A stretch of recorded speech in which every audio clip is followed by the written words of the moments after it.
Outside of the first half yesterday against Dayton, you guys have been one of the best teams in the country in terms of not turning the ball over. Obviously tonight, 10 turnovers to only 7 assists. What did Auburn do defensively to make life tough for you guys? Well, I mean, I think it was more than just turnovers. From a defensive standpoint, I felt like they were running their offense like they do in shoot-around. They just didn't feel us defensively at all. There was no presence for us defensively. We had spurts, but nothing sustained on the defensive end. And, one of the things that I always talk to the team about is for us to be good, we have to live and to dwell in the trenches. And what's in the trenches are the loose balls, the rebounds, the setting screens, getting through screens, those toughness plays. And Auburn won all of them the entire game. And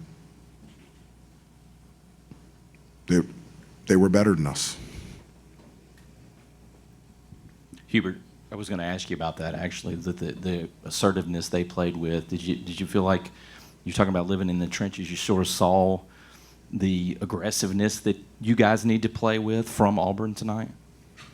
Yeah, I mean, I've said before that early in the season we've had spurts of that, but the next step for us is to start there and to stay there for a full 40 minutes. It's also nice to have a guy like Broom. I mean, he's just the best player on the floor, and it wasn't even close. I mean, there's a reason why he's first-team All-American. He has a chance to be National Player of the Year. Things looked slow to him. He just wasn't rushed. He was patient.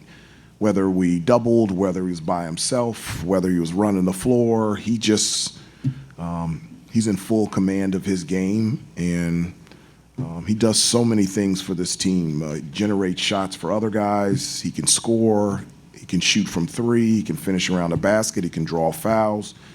He's good defensively. He can protect the paint, and he's an excellent passer as well. I mean, he dominated this entire game. He was the best player on the floor, and I don't think it was even close. Hubert, there was a stretch in that second half.